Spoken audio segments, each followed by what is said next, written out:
Tonight we have a story about a controversial treatment for cancer invented by a Winnipeg doctor.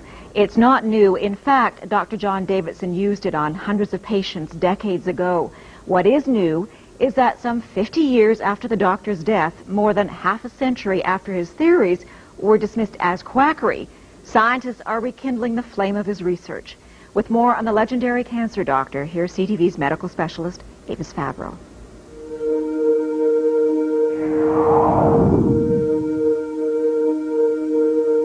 His name was John Ralston Davidson, a respected family doctor in Winnipeg in the early 1900s. A great scientist as well as a great doctor. And this is Leslie Gurney Bishop, now 88, a journalist who documented Dr. Davidson's controversial treatment for cancer. He never claimed that it cured it, but he said it would arrest it. Davidson spent years studying cancer, writing medical articles on his theories, which in hindsight were remarkable for his time. The doctor described cancer as a dietary deficiency, so he added generous amounts of vitamins to the patient's diet. But he also said it was critical to boost the patient's own defenses against cancer, which is why he developed what he called young tissue extract. Davidson took fertilized hen's eggs just 9 days old and produced a powdered extract, which was then injected into patients with various forms of terminal cancer. Like this boy, diagnosed with lymphatic cancer, notes show that with surgery, vitamins, and the extract, he returned to normal health. Over the years, Dr. Davidson treated hundreds of cancer patients. They all said, the ones I interviewed, all said that it had benefited them tremendously. Some said they were cured. Ruth Burke's father was one of Davidson's more famous patients. Harry Leader, the Member of Parliament for Portage-la Prairie, had been diagnosed with terminal bowel cancer by the Mayo Clinic in the U.S. But under Davidson's treatment, he improved. It was controversial scientifically, but that really didn't affect Dad. He believed in it. But Davidson's medical colleagues thought the treatment was useless and repeatedly refused him research money. It's as though they'd been instructed by somebody, well, just tear him up, just tear him up. And they did. Frustrated with the lack of support, Harry Leader, with his own good health as proof, took Davidson's pleas for funding straight to Ottawa in 1944, directly to Prime Minister Mackenzie King. He never wanted any publicity from this. He simply wanted help for this man whom he felt could help humanity. The Prime Minister refused to fund Davidson's work. The doctor died 4 years later.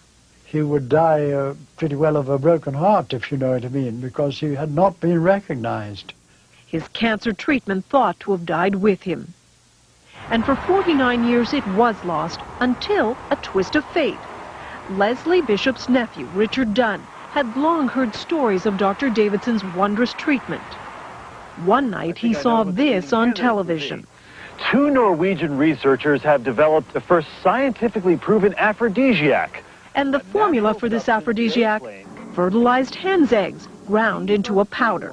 I thought, my gosh, these people have probably stumbled on young tissue extract, Dr. Davidson's theory and treatment inadvertently. He found the man holding the rights to this libido drug in North America, a Dr. Morton Schulman. Yes, doctor. He has severe Parkinson's and diabetes, and he has a shrewd eye for odd concoctions with possible medicinal properties. This was 50 years ago. They were treated with the same drug, exactly the same as we had purchased from the Norwegians. Schulman read Dr. Davidson's story and enlisted respected scientists to study the possibility that a long-lost Canadian treatment for cancer might be inside his libido pills. If I have a cure for cancer, or even a control for cancer, or even a control for one type of cancer, I'll be famous. We have to be careful about raising people's hopes falsely. Jonathan Blay is one of the researchers looking at the revived young tissue extract. Davidson's extract, in many ways, could be a cancer vaccine. There could be things in the extract that promote a response against the cancer. Leslie Bishop, for one, is overjoyed. Recognition appears to be dawning. I didn't know whether I would ever live to see it. Researchers hope to have results from lab tests and trials of the extract in terminal cancer patients within a year. And if there is no anti-cancer effect, then we'll look back and we'll say, well, it's unfortunate, he was well-intentioned, but there was nothing there.